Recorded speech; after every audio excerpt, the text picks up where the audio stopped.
Hey guys, hope you're well. Wanted to do a quick analysis on the Long Island special election between Tom Suozzi, which he won, and Mazi.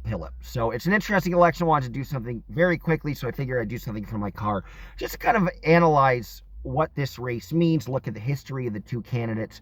This is obviously the election for the seat of George Santos. Santos, as you probably know, was the guy that was expelled from Congress from lying about a plethora of issues, whether it be his Jewish heritage, whether it be how much money he had, whether it be his college education.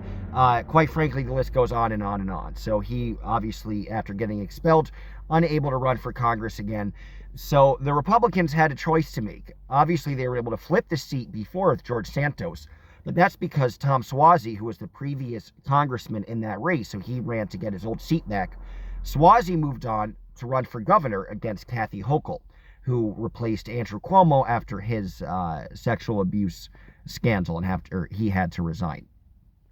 So it's an interesting race because it was always seen for quite a lot of time as a Democratic stronghold. So it's not that much of an impressive pickup in terms of the Democrats winning that seat back. It was kind of a fluke that George Santos won. One of the reasons that George Santos was selected to be the nominee by the Republican Party is because they never thought that Santos could actually win. Santos in 2020 ran against Tom Suozzi. Suozzi was running for Congress, and Santos was a Republican nominee. Santos lost to Suozzi by a respectable enough 7 points. 7 points, usually you'd lose by about 10 to 11 points. So people thought that Santos did respectably enough against Suozzi where he would probably lose again, but keep it within 5 to 6 points in an open seat against the Democrats. So that's why Santos was nominated both in 2020 and then again in 2022. And of course,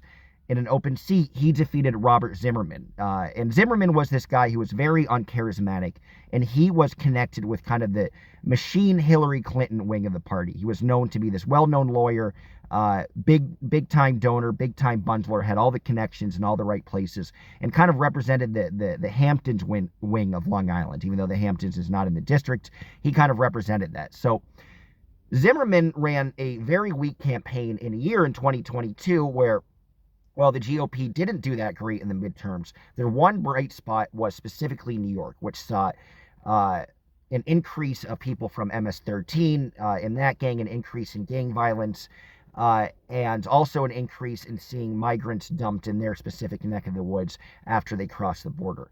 So there was something rife, I think, especially in 2022, to actually elect George Santos. Now, what has happened is Suozzi won. It looks like Suozzi has won by a pretty decent 8 points. Now the big question is, do the Republicans nominate the best person they could have? There was a more machine-style guy who was the head of the local GOP or had some connections. He was Santos's pick.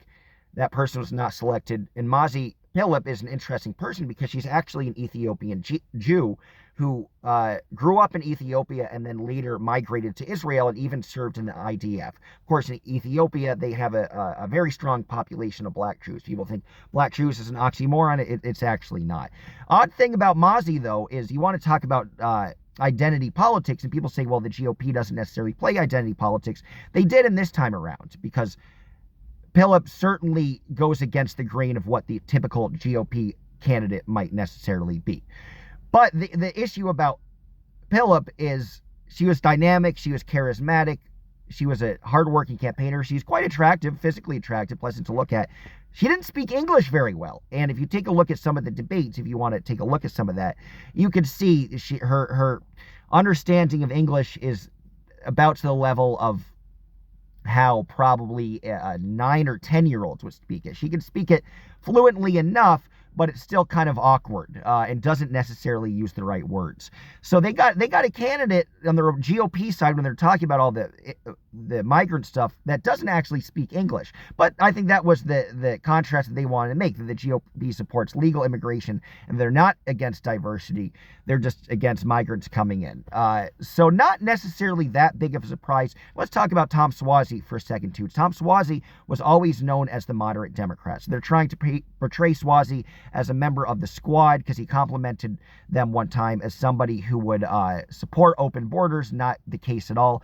And Suozzi lost against Kathy Hochul in 2022, but Suozzi running allowed him to win the seat because the association that Tom Suozzi had with voters, Tom Suozzi ran to the right. He ran as the more conservative Democrat against Kathy Hochul. So Suozzi already had quite a bit of credibility running as somebody who was far to the right of the mainstream Democratic Party. His entire ethos for running for governor against Kathy Hochul is that he was the more conservative candidate. He'd be tougher against crime. He'd advocate for stop and frisk. So he had a much more hardline, socially conservative and conservative immigration viewpoint than Kathy Hochul, the Democratic incumbent, had. So he already had quite a bit of credibility being seen as this moderate candidate. So a lot of that didn't stick. And I mention all of this because I wonder, is Suozzi kind of that new style of Democrat? Hard to say if he is, but maybe the winning formula is this kind of classic. Suozzi is this union-connected, classic Italian-type Democrat, and he had won and lost many times. He was a county executive of Nassau County. Then, in a surprising election, he lost to be county executive for re-election. Then he ran 4 years later. He lost again. So Suozzi's lost quite a bit. And then when Suozzi ran against Hochul, Hochul got about 55% of the vote. Suozzi came in second with a measly 20% of the vote. So he certainly had his share of losses. But I wonder, Suozzi has more charisma. He gave a great speech, even kind of cried and got emotional when talking about his wife. And he said that he's going to be practical on immigration and said that he wants to focus more on advocating for his community and that that's his priority. So he takes a message that he's a Democrat that's taking immigration seriously, and that's taking crime seriously. So just an interesting election. Does it say a lot? It says a little bit because there are so many areas in the suburbs of New York City that were trending red. And then all of a sudden, even with a decent candidate in Phillip, who again is charismatic, was a hard worker, was thoughtful, and Phillip, unlike George Santos, was actually an elected official. She was a Nassau County legislator. So people knew her. She certainly wasn't a liar and didn't have this mysterious resume. But I think the suburbs of New York, it looks like, are coming back towards the Democrats. So that's interesting, and that gives a sign that Joe Biden might have a good shot to retain the suburban voters who usually are used to vote Democrat when everybody thought they were all gone because of high crime and because of migrants being dumped everywhere. In this election, when there's an 8-point spread where Suozzi not only wins, but he wins by 8 points, this indicates that Biden actually has a future and a potential possibility to get those suburban voters back in the Democratic column. So it's a good sign for him because the Republicans have made themselves, obviously this is in a very strange vacuum in this as an example, but the Republicans have gotten so ridiculous, especially George Santos, but with a lot of the rhetoric that Trump has been talking about, that the insane rhetoric trumps even the policy, even the poor economy, even the migrants running amok, even crime getting out of control. When people are talking about the stolen election, when George Santos is a figurehead, and George Santos, when I went to New Hampshire, George Santos was allowed in and accepted at the Trump victory party. So he still has those connections and is still accepted in the GOP MAGA fold. So people look at people like George Santos and think, well, this is just too childish, too immature, too ridiculous. So if Biden makes a character argument and just says, well, we're the more level-headed people, and then he can point to people like Tom Suozzi and say, hey, all these Democrats aren't necessarily like Alexandria Ocasio-Cortez. Suozzi is a famous moderate. It's a good sign for him, but I don't think this really shows that he's going to be able to win or anything. But the Democrats have picked up a seat. interesting Long Island dynamics where Suozzi was this figurehead, this vaunted figurehead. He had left. George Santos was able to sweep in because there was a poor candidate.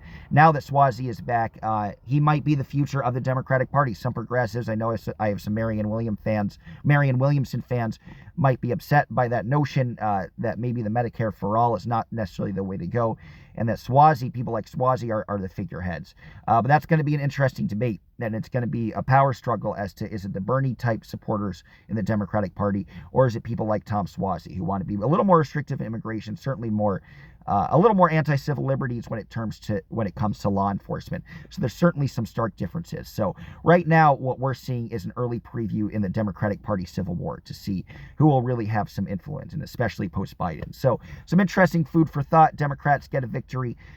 Doesn't necessarily mean Biden will win, but he could rest easy tonight. So hope you enjoyed this quick analysis. Just want to post some food for thought because some of the stuff, the analysis has gotten traction. I'm in Virginia now. We're heading to South Carolina. If you enjoyed the analysis, to cover Nikki Haley in her last gasp as she runs in the Democratic primary. So we'll talk about that. And yeah, thank you guys for watching. I know I have a lot of new fans, both from the live stream and from the Marianne Williamson video. So hope you like the continued comment. And again, everything is interactive. So you want me to talk about something, cover something, go somewhere, let me know. And yeah, thank you guys for your continued support and for watching. You have a good day. Bye-bye.